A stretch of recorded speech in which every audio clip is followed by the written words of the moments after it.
In this video, we will learn about analytical chemistry. So, analytical chemistry is the branch of chemistry which deals with the separation, identification, and determination of a relative amount of components making up a sample.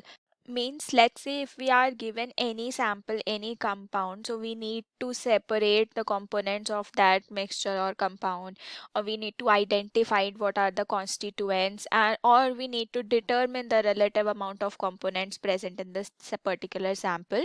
So all these come under the analytical chemistry. Now it is of two types. It has two basic divisions: qualitative analysis.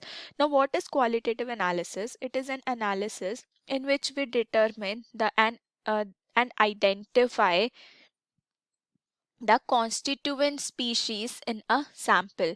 Means identification of atoms, ions, and molecules that enter into the composition of the substances being analyzed, and that is called qualitative analysis. Let's say if we are given any particular salt, any unknown salt, and we do not know what that salt is made up of, so we are asked to identify the component. So we will be performing various tests, we will be reacting that substance with the help of reagents, and we'll get to know what that salt is made up of.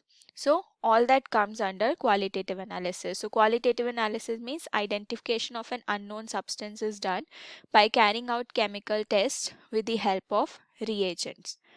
Let's say a very good example is the flame test. So it is done to identify the metal ions in the salt.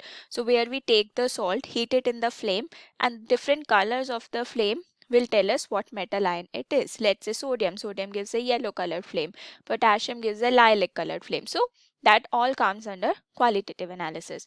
Whereas if I talk about quantitative analysis, so it is an analysis in which we determine how much of a constituent species is present in a sample.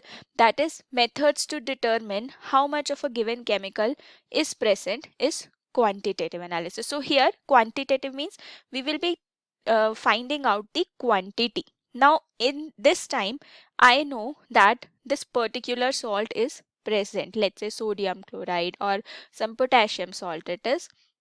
So in quantitative analysis we will be determining what is the amount of the species that are present in that particular salt.